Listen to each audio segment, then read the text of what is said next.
Perdón. Estas cosas que pasan los sábados a la mañana y uno le resulta bastante insólito. Señor presidente de la Nación, ¿cómo le va? Buen día. ¿Qué tal, Horacio, querido? ¿Cómo estás? Muy bien. ¿Cómo anda usted? ¿Bien? Todo bien y contento porque dicen que las canas garpan y yo descubrí que se me hicieron canas en el copo. Ah, bueno, menos mal, tuve miedo. Tuve miedo cuando te dijo que me salieron canas. Dije, por ahí por la presidencia lleva a uno que le salgan canas donde antes no tenía. Bueno, lo noto contento. Cuénteme, ¿cómo está descríbame qué pasó con en esta visita a España. Bueno, todavía no terminó la visita a España. Hoy, por ejemplo, estuve una reunión con empresarios españoles muy importantes, donde muchos de ellos tienen una alta participación en Argentina. Sí. Y en dicha reunión estuve contando básicamente la herencia que recibimos, lo que hicimos, y básicamente les conté cómo veo hacia adelante la evolución de la economía argentina y las cosas que estamos haciendo para que Argentina vuelva a ser un faro de la libertad, para que Argentina, con todas las reformas que estamos planeando, tarde o temprano llegue a ser el país más libre del mundo, y las consecuencias económicas y sociales que tiene eso en términos para el bienestar humano. Usted, bueno, recién hablábamos antes sin saber que íbamos a conversar con usted, de esta situación en cierta forma de incertidumbre que tienen los empresarios españoles porque no hay buenas noticias, digamos, para ellos en los últimos años. Hubo un conflicto con Aerolíneas Argentinas, hay un conflicto bastante grave todavía con YPF. ¿De qué depende la voluntad de estos empresarios de volver a invertir o aumentar las inversiones? Porque la verdad que España tiene inversiones en la República Argentina. Bueno, en estricto rigor, lo que motiva a los empresarios españoles es lo mismo que motiva a todos los empresarios del mundo y a los empresarios argentinos. Sí. Y es el tema del respeto del derecho de propiedad, del hecho de que cuando uno hace una inversión, básicamente pueda apropiarse de los resultados sin interferencia del Estado que venga y te lo robe. Sí. Es decir, si vos invertís bajo un determinado conjunto de condiciones y como te fue muy bien, entonces te suben los impuestos porque al político le parece que está mal que ganes plata, eso es una pésima señal, es algo verdaderamente espantoso, y lo único que termina de hacer es destruir la acumulación de capital, que es de hecho lo que le pasó a Argentina en los últimos 100 años, ¿no? Porque Argentina, de ser de los países más ricos del mundo, hoy es 140, justamente por esta idea de combatir el capital, por esta idea de la justicia social, por esta torpe idea de donde hay una necesidad nace un derecho, y todas estas cosas socialistas espantosas que hemos abrazado a lo largo de los últimos 100 años en Argentina y que son la base, digamos, no solo de la decadencia económica, ¿no?, sino de una decadencia moral profunda, que esa decadencia moral se traduce después en instituciones nefastas que hunden al país. Entonces, ahí nosotros básicamente lo que estuvimos haciendo era explicar cómo el DNU y cómo la ley bases implica un salto de 90 puestos en libertad económica, y que además esto solamente, no solo que es una reforma 8 veces más grande que la de Menem, que fue la más grande de la historia, Sí. sino que además nosotros tenemos pendiente todavía más de 3.000 reformas. O sea, nosotros tenemos elaboradas 4.000 reformas estructurales. Eso nos convertiría en el país más libre del planeta. Sí. Bueno, digamos, y tarde o temprano las vamos a pasar y tarde o temprano lo vamos a lograr y vamos a poner a Argentina en ese sendero, y obviamente que los empresarios entonces hacen un énfasis también en el tema de lo que tiene que ver con el régimen de inversiones. Así es que en ese sentido estuve explicando cómo funciona y cuáles serían las consecuencias, pero sobre todas las cosas el hecho de que tengan la tranquilidad que nosotros, como un gobierno liberal, respetamos la vida, la libertad y la propiedad, y eso tiene implicancias en el diseño de política económica que son muy seguros para los empresarios. Entonces, también, digamos, explicamos cómo le vamos a dar sustento en el tiempo a lo que estamos impulsando. Bien. Presidente, usted sabe, bueno, usted recién hablaba de la importancia de la aprobación de la ley de bases, pero al mismo tiempo hay mucha gente que dice, hay muy buenas intenciones, pero la verdad, en casi 5 meses todavía no pudo sacar una sola ley. ¿Por qué no salen las leyes, presidente? Bueno, porque nosotros estamos logrando cosas a pesar de la política. No es que la política no nos acompaña, Sí, sino que además la política se encarga de ponernos palos, de obstruir, sí, de tratar de apostar todo el tiempo al fracaso. sí. Y bueno, pero nosotros eso ya lo teníamos incorporado. Nosotros, una de las cosas que hoy yo contestaba en una nota que me estaban haciendo para una, bueno, para el Observador España. Sí. Sí, con Fernando González, una de las cosas que yo le explicaba es, la verdad que yo durante toda la campaña he padecido, digamos, el hostigamiento de periodistas con el tema del bloqueo, el bloqueo permanente, con lo cual nosotros nos preparamos para un escenario de bloqueo permanente. Entonces, que la política nos quiera bloquear permanentemente no nos afecta, porque nosotros tenemos desarrollado un programa que es, es a toda prueba, ¿no? Digamos, y la realidad es que lo estamos logrando, ¿no? Porque fíjate que ayer salió el dato de inflación mayorista. Sí. Del 54% de diciembre, que anualizado implica 17.000, Sí. ya la bajamos a 3,4%. Y si tomás los otros indicadores de la inflación mayorista, hay uno que está en 3 y hay otro que está en 2,9. Si vos tomás la inflación en alimentos, ya viene debajo del 5% hace tiempo. Las estimaciones también lo están ubicando en torno al 3%, al 2%. La inflación núcleo del consumidor, que cerró en 6,3%, cuando estás mirando cómo está viniendo en estas semanas, Sí. en los indicadores de alta frecuencia la ves abajo de 5. Entonces quiere decir que nosotros lo estamos logrando a pesar de la política. No solo eso, sino que además hemos logrado poner las cuentas fiscales en orden, algo que decían que era imposible. Pensá que decían que hacer un ajuste de un punto del PBI era imposible. Y nosotros llegamos en el momento de máximo estrés a un ajuste de 7 puntos en el Tesoro, y ahora lo estamos relajando porque, bueno, necesitábamos 5, pero en la dinámica del día a día, te puedo asegurar que querer hacer esa sintonía fina es muy difícil. Sí, claro. Y fíjate esto, porque hay algunos datos que son muy importantes.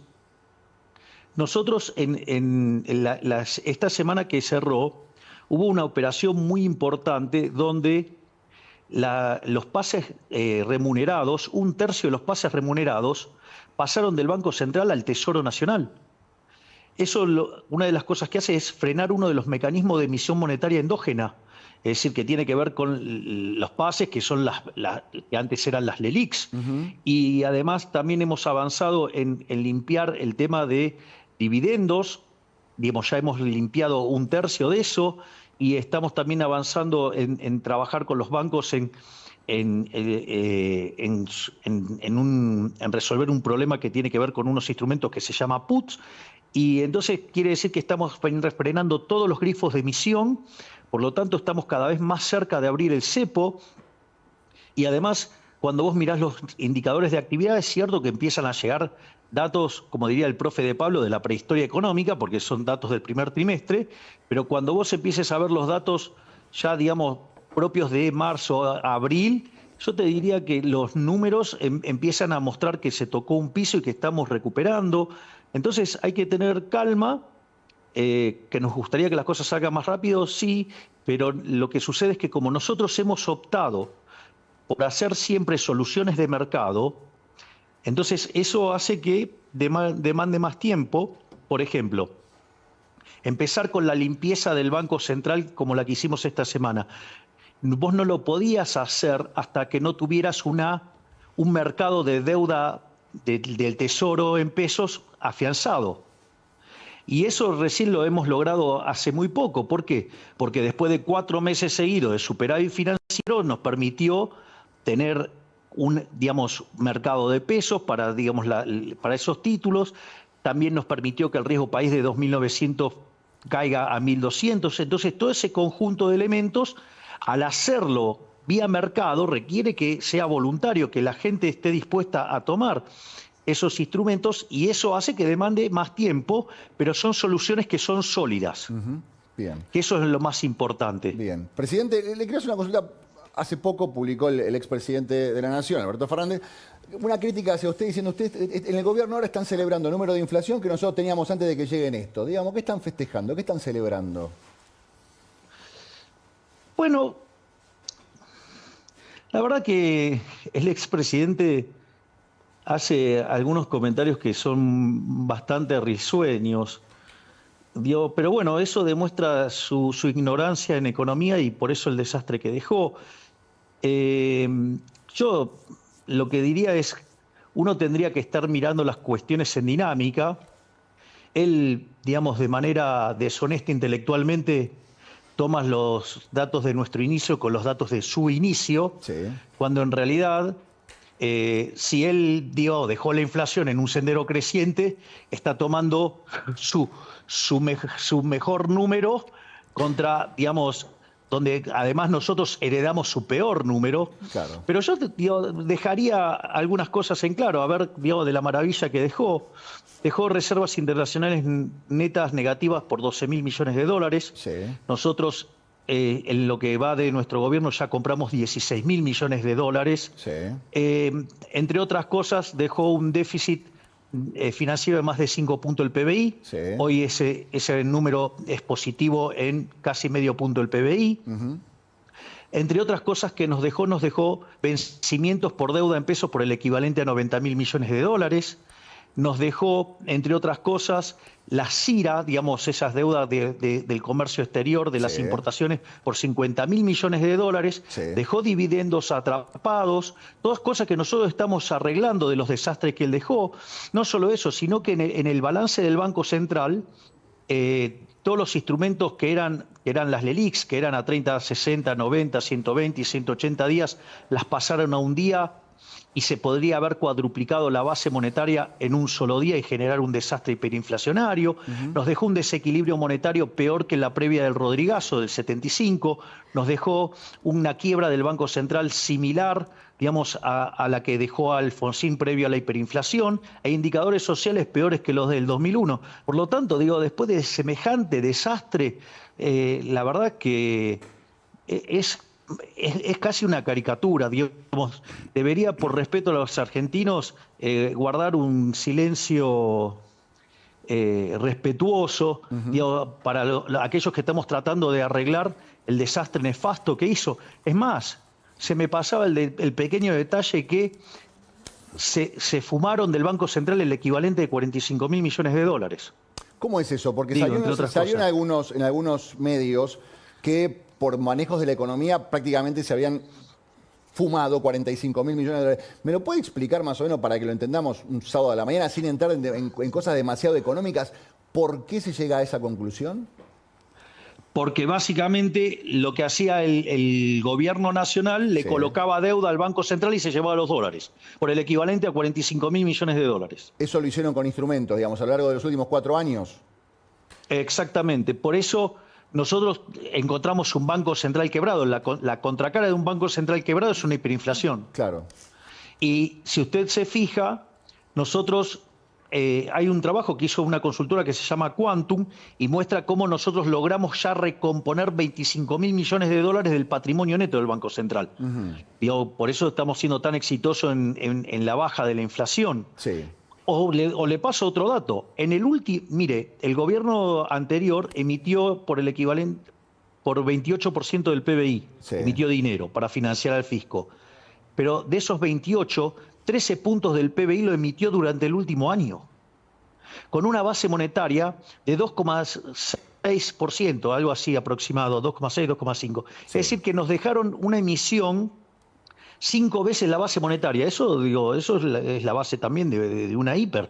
Entonces teníamos 5 bases monetarias emitidas en rezago, teníamos 4 bases, podríamos duplicar la base en un día con la posición de los títulos, uh-huh, de los pases a un día. Es decir, dejaron verdaderamente un desastre. Entonces, la verdad es que nosotros que estamos viniendo a apagar este incendio monstruoso, lo que podría haber sido la peor crisis de toda la historia argentina, bueno, que critique, ¿qué quiere que le diga? Uh-huh. Es decir, el hecho del tipo de comparación que hace deja en claro por qué es un gobierno tan desastroso. Uh-huh.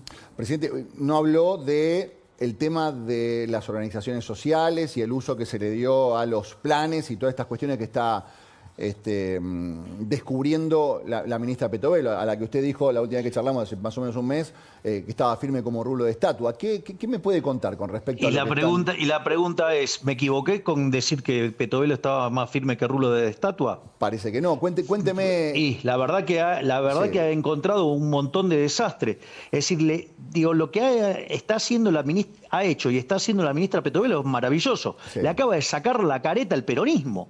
El peronismo vivió ufanándose que era el movimiento que protegía a los pobres. Y sucede que en realidad creaban pobres para convertirlos en esclavos. Es decir, que entonces el peronismo no fue el abanderado de los pobres, sino que en realidad fue el abanderado de crear pobres para convertirlos en esclavos. Y eso lo está dejando de manifiesto Petovelo.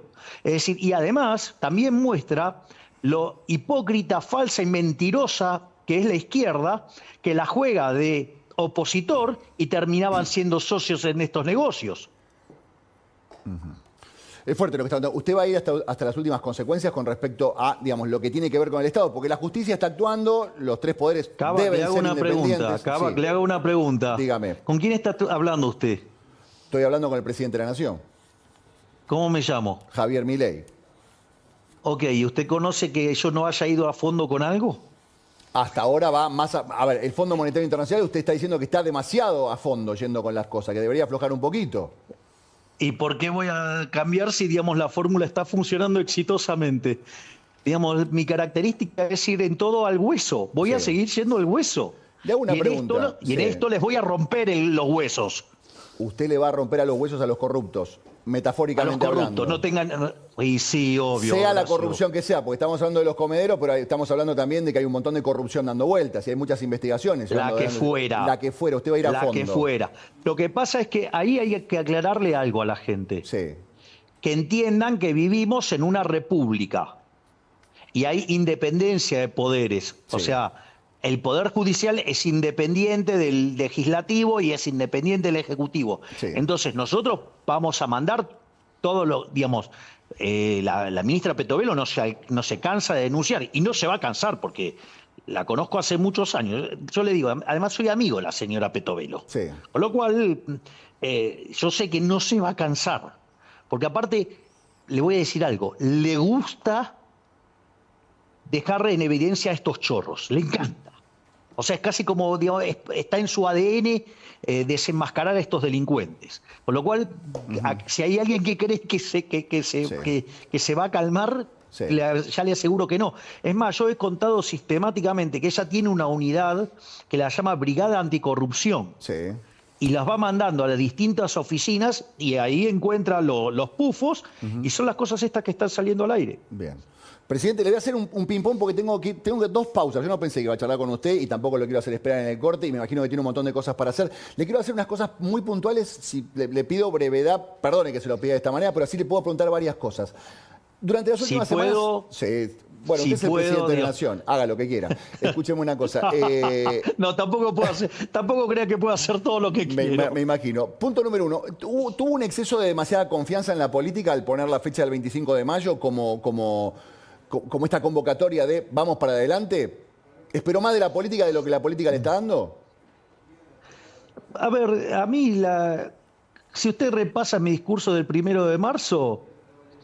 yo no tenía muchas expectativas sobre la política, así es que, y tampoco espero demasiado. O sea, y después, de vuelta, las reformas, tarde o temprano las vamos a hacer. Las vamos a hacer si nos acompañan estas cámaras y si no, cuando se renueve en el 2025. Pero el proceso de reformas estructurales es irreversible. ¿Sabe por qué? Porque lo decidió la gente. Si la política no se quiere enterar, bueno, le seguirá muchísimo peor en el 2025, pero nosotros no vamos a cesar con esto y la verdad, digamos, o sea, yo lo único que espero de la política tradicional es miseria, bloqueo, palos en la rueda, trampa, así que, digamos, no me sorprende nada. Bien, ¿usted sostiene la convocatoria para el 25 de mayo o como dijo Franco, bueno, si no es el 25 de mayo va a ser el 20 de junio? Si no será en junio, será en julio, si no, digamos, no importa. No importa. Ok. ¿Le sorprendió Pero la foto? tarde o temprano las reformas estructurales tendrán lugar. Bien. ¿Le sorprendió la foto de Maxi Puyaro con Axel Kicillof, de Nacho Torres con Axel Kicillof en las últimas horas? No, ¿Qué lectura hace de No. eso? nada, les debe gustar sacarse fotos entre ellos. ¿Cuál es el problema? No cambia nada. Para usted no significa nada, porque mucha gente puede llegar a decir, upa, se está juntando con Kicillof, ¿cómo tomará esta señal el presidente de la Nación? Bueno, digo, si les gusta, digamos, abrazarse un salvavidas de plomos, ¿Para usted una foto con Axel Kicillof es un abrazo con un salvavidas de plomo? eso es el caso más optimista. Bueno. Usted es un picante, presidente. Usted me mete en unos líos. No, Kicillof es todo lo que está mal. ¿Por qué ¿por qué es todo lo que está mal, Recita todo lo Kicillof? que está mal. Sí. Es decir, recita, a ver, Kicillof fue el que dijo que con la expropiación de YPF, digamos, nos iban a tener que pagar 11.000 millones de dólares a nosotros, y ahora tenemos que enfrentar un juicio de 16.000 millones. Digo, es el que podría haber negociado con el Club de París por 2.000 millones de dólares y terminó pagando casi 8.000. Entonces, ese, digamos, casi le diría que es un inimputable. Es decir, digamos, tiene tan atravesado algo en la cabeza rojo que no le permite ni siquiera sumar con un ábaco. Ok. Presidente, a ver, mientras está la comunicación de que la inflación está a la baja, de que evidentemente los precios mayoristas también están a la baja y están en niveles, creo que desde el 2020. Usted me sabrá, ¿cuándo fue la última vez que los precios mayoristas estuvieron en este índice? En el 2021. En el 2021. Bien, hay muchos números que están preocupando. Empiezan a haber hay despidos, hay suspensiones, hay varias empresas que están despidiendo o suspendiendo empleados. Me imagino que toda esa gente no está viendo esta noticia que usted plantea, sino que están viendo esto. Me están suspendiendo, me están echando, corre riesgo mi trabajo. ¿Qué tiene para decirle a esa gente que la está pasando realmente mal? A ver, vamos por partes. Sí. Nosotros tenemos plena conciencia de que la gente en este momento la está pasando mal. No es que nosotros no tenemos conciencia de ello. Ahora, cuando nosotros llegamos al poder, era el 85% de los argentinos la estaba pasando mal. Sí. Hoy es 65 ese número. Hay que bajar 20 puntos en 5 meses. Sí. Cuando nosotros llegamos al poder, solamente el 20% de los argentinos esperaba que de acá a un año estuviéramos mejor. Hoy el 55% cree que vamos a estar mejor de acá a un año. Sí. Es decir, con lo cual la sociedad está entendiendo que estamos pagando los costos de la fiesta populista. A ver, el PBI per cápita en Argentina viene cayendo sistemáticamente desde el año 2011. Sí. Estamos 15% abajo. Es decir, Argentina es el país más rico del mundo, digo, es 140. Esto no ha ocurrido 2 días. Esto son décadas y décadas de populismo. Argentina, a ver, supongamos lo siguiente, Horacio. Usted tiene un departamento, ¿no? Entonces, ¿qué hace? Agarra y hace una hipoteca y se queda con el dinero. Sí. Y se va de vacaciones y se patina toda la plata del departamento yendo de viaje por Europa, por Asia, no sé, por donde a usted le guste, por África, por donde usted quiera, ¿sí? Y ahora se quedó sin trabajo y sin el dinero. ¿Qué cree que va a pasar cuando usted llegue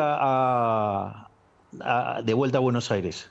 Sí, va a estar muy complicada la situación, obviamente. Y le van a ejecutar, ¿no? Entonces Claro. usted ahora irresponsablemente podría decir, no, pero antes estaba mejor. No es que estaba mejor, usted se estaba comiendo el capital, eso es lo que hizo Argentina. Cuando usted, digamos, o sea, exacerba el déficit fiscal, exacerba el gasto público, exacerba el consumo, ¿cuál es la contracara de eso?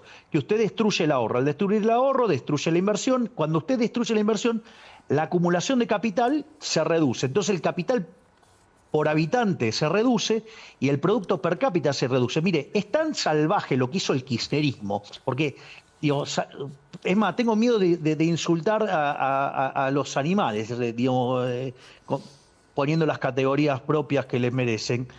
Si hoy nosotros estuviéramos mirando el salario en dólares que se ganaba durante el final del menemismo, tan denostado, tan atacado, tan vilipendiado. Si usted eso lo ajustara hoy, los salarios argentinos promedios serían de $3.000, es decir, de 3 millones de pesos. Sí, y estamos lejos de Ahí eso. está, que la vaya a buscar al ángulo el populismo. Bien. Presidente, aprovecho que usted está tomando el tema del dólar. Hay mucha gente que está diciendo que estamos retrasados, que estamos caros en dólares.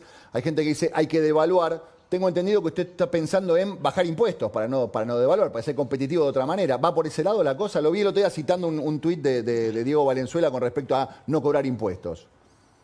Bien, ahí, si usted me permite, digo, voy a hacer dos dimensiones del análisis y después contesto el fundamento final de esto. Sí. Usted, para hablar primero, hablar de atraso cambiario implicaría conocer todo el vector de precios de la economía, pero eso implica el local y el internacional. Sí. Y eso implicaría saber las preferencias, la tecnología y las dotaciones de toda la economía local y la internacional. Y como esto no es de un solo periodo, sino de varios, vos necesitarías también conocer la evolución de toda la población, lo cual, digamos, evidentemente... Sí. Para hablar de atraso hay que ser muy fatalmente arrogante porque significa conocer un vector de precio que nadie conoce. Primer punto. Sí. Por otra parte, las medidas que utilizan los economistas son propios de estándar. Suelen tomar el tipo de cambio real y miran el promedio histórico. Sí. El promedio es un buen indicador si no hay volatilidad. Ahora, si uno tiene una volatilidad enorme, ese indicador no dice nada.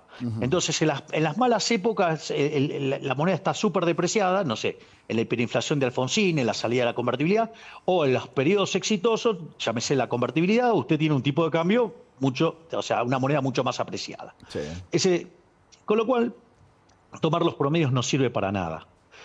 Ahora, pero hay formas también de ver si... Sí. Uno tiene la moneda apreciada. ¿Sabe por qué se lo pregunto, un segundo, presidente? Un segundo, Horacio, te pido, por favor, yo sé que estás apremiado de tiempo, pero esto es un tema muy importante y que hay que sacarle la máscara a los chantas de los economistas, porque algunos de ellos encima se están timbiados en los mercados de dólares. Ok, yo le pido, use un lenguaje que no sea muy técnico para que no nos quedemos afuera. Nada más que eso le quería decir. Ok, bien. Por ejemplo, una forma de que uno podría ver si hay déficit fiscal es si, por ejemplo, Argentina tiene déficit fiscal. Sí. Argentina tiene superávit fiscal. Sí. Una forma de ver que el tipo de cambio está atrasado sería, por ejemplo, que usted se endeude porque tiene déficit fiscal. Sí. Eso tampoco está pasando porque no tenemos déficit fiscal. Okay. Otra forma de ver esto es que usted esté perdiendo reservas. Nosotros ganamos 16.000 millones de dólares de reservas. Sí. Otra forma de ver este problema, usted tendría que tener una inflación creciente. Nosotros tenemos una inflación decreciente. Sí. Otra forma de ver este problema es que esté disparada la brecha. Argentina, cuando usted corrige por impuesto país, no tiene brecha. Entonces, evidentemente, esos indicadores muestran que no hay atraso cambiario. Y ahora me voy a tomar la licencia de hacer un ejemplo de un modelo para que vea, digamos, estas tonterías que proponen los economistas a la luz del problema que tenemos, y ahí sí le doy la respuesta final que usted iba por el camino correcto. Suponga que usted tiene una economía que tiene dos sectores. Tiene un sector transable, que son los que exportan e importan, y el sector de no transable, es decir, no sé, la peluquería, restaurantes, distintos tipos de cosas. Sí. Cuando el precio de los no transables sube respecto de los transables, se dice que el tipo de cambio está apreciado. Es decir, que la moneda se está apreciando, que estamos perdiendo competitividad, por decirlo de alguna manera. Sí. Ahora, esto es muy interesante, ¿por qué? Porque suponga que ahora nosotros, no sé, metemos un torpedo y desaparece la mitad del sector no transable. O sea, queda la mitad de las peluquerías, la mitad de los restaurantes, toda la mitad de los no transables. ¿Cuál es el problema con eso? Que usted va a seguir teniendo la misma demanda que tenía antes de no transables. Por lo tanto, lo lógico es que si se contrajo la oferta, el precio en los no transables suba. ¿Sí? Hasta ahí vamos. Sí. Y eso, los econochantas que le dirán, no, bueno, ahora hay una apreciación de la moneda, hay que devaluar. Si llegamos a devaluar, el remedio es peor que la enfermedad, porque justamente esa suba en el precio de los no transables, lo que está indicando es que ahí es donde hay que asignar los recursos. Si usted devalúa, lo que termina pasando es que sigue metiendo recursos en el sector transable y no arregla su problema estructural. Y ahí es donde usted, digamos, dio muy bien en el punto, porque nosotros somos caros en dólares, no porque tenemos un problema de apreciación cambiaria por política monetaria y fiscal concretamente de ahora, sino porque son altos los impuestos, claro, ya sean los nacionales, claro, los provinciales y los municipales. Tenemos problemas de lo que se llama infraestructura soft, que es la estructura de contratos, que vivimos violando los derechos de propiedad. sí. Tenemos problemas con la infraestructura hard, es decir, los fierros, con, digo, no sé, las carreteras, por decirlo de alguna manera. Entonces, tenemos problemas, digo, de que la economía no es lo suficientemente abierta, algo en lo que nosotros estamos trabajando todos los días para hacerla cada día más abierta. Entonces, todas esas cosas hacen que la economía sea cara, Sí. en dólares. Ahora, la pregunta es, ¿no sería mejor que trabajemos en resolver estos problemas en lugar de agarrar y estar pidiendo una devaluación para bajarle el sueldo en dólares a la gente y así aumentar los pobres y los indigentes? Bueno, nosotros decidimos que vamos a cuidar a los argentinos de bien y vamos a resolver los problemas de competitividad en serio. No bajarle el salario en dólares a la gente y hacerlos más pobres para que 4 o 5 vivos estén mejor y para que 5 econochantas que se timbieron en el mercado, digamos, o que le pifiaron, digamos, puedan salvar la ropa. Clarísimo. O sea, la idea, usted va por el lado de competitividad, bajando impuestos y no devaluando. No se ve, digamos, para la gente que dice va a haber una devaluación, no está en los planes del gobierno devaluar la moneda. Exactamente. Nuestro programa es mejorar la competitividad real, ya sea bajando impuestos. A ver, nosotros, esto no es un chiste, nosotros con el ajuste fiscal de 15 puntos del PBI, con la licuación del gasto que metimos, eso es equivalente a devolverle a la gente, nosotros estamos devolviendo más de 10, 12 puntos del PBI a la gente, que digamos que va a volver ahora en formato de ahorro. Bien. Sí que, bueno, a ver, nosotros discutíamos en diciembre la hiperinflación, ahora discutimos los créditos hipotecarios. Sí, sí. Se da cuenta Claro, la diferencia, ¿no? Solo en 5 meses. En 5 meses. Presidente, con el equipo económico está todo bien, porque decían hace una semana nada más decían que estaba todo mal con Caputo. Eso es increíble, ¿no? Bueno, yo creo que en mis redes he sido bastante explícito sobre mi vínculo con el ministro Caputo, con todo el equipo además. Yo no sé de dónde inventan esas cosas. Cuando estaban inventando esa historieta, esa mentira, Sí. o lo puedo poner así, mientras que Marcelo Bonelli decía esa mentira explícitamente, Sí. escribiendo notas de donde 11 párrafos, 10 son mentiras flagrantes, ¿sí? En ese caso, digamos, vaya a saber cuáles son los intereses y los motivos por los cuales Marcelo Bonelli miente así. Digo, yo estaba en el avión con Luis Caputo, o sea, con Toto Caputo. Es increíble. Es increíble. Además, Mañana le van a salir a responder, eso, presidente, van a decir que este es un nuevo ataque hacia la prensa, lo que acaba de decir recién. pero la pregunta es, lo vamos a ver. Sí. Entonces yo tengo que soportar que mientan, calumnien, injurien y digan cualquier aberración sobre mi persona o sobre las cosas. Porque digamos que hay una casta superior que es los periodistas que si mienten, calumnian, injurian y dicen cualquier cosa, uno no puede contestar. Es decir, digamos, alguien puede agarrar y mentir abiertamente sobre mi vínculo con el ministro de Economía, algo tan delicado para el bienestar de los argentinos, y no puedo contestar. ¿Qué, acaso por ser presidente tengo menos derecho? No, se entiende. Porque yo no estoy usando la estructura del Estado para defenderme. Yo contesto como un ciudadano más. Pero lo que yo digo es, si vos querés mentir, mentí. Pero bancate la respuesta. Bien, y acaba de responder. Presidente, mi última pregunta. Se habla de, bueno, me va creo que responder de la misma manera. Espero que no.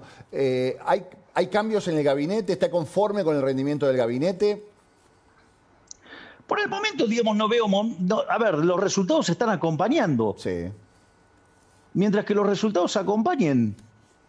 Es decir, usted, digo, ¿cuándo puede hacer cambios? Si los resultados no acompañan, Sí. o con los resultados acompañando, usted pasa a una etapa posterior. Sí. No, algunas digo, personas dicen que hay muy buenos resultados desde lo económico, pero por ahí en otros sectores no hay tan buenos resultados. Digamos, hay parte del equipo que está funcionando muy bien y por ahí eso deja en evidencia que hay otras partes del equipo que no están funcionando tan bien.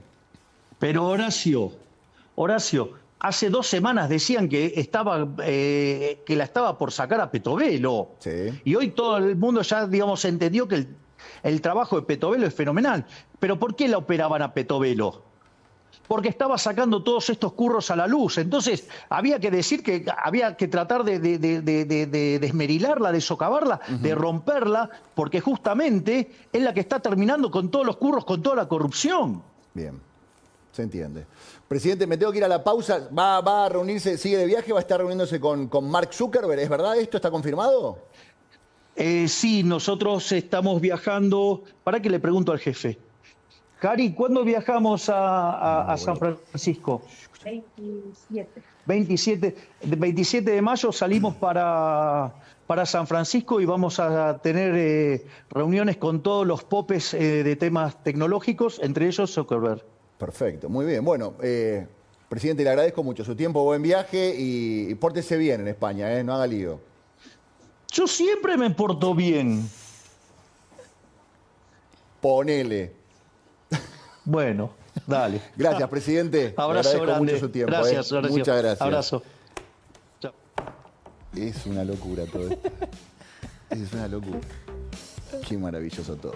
Bueno, dejó algunas cositas, ¿no? El presidente. Bien. Muchas cositas. Tiene por lo menos 10 títulos. Sí. Y la primicia es que escuchamos la voz del jefe. Sí. Y el 27 confirmada la reunión con Mark Zuckerberg. Confirmada la reunión. Estabas tan tranquilo en el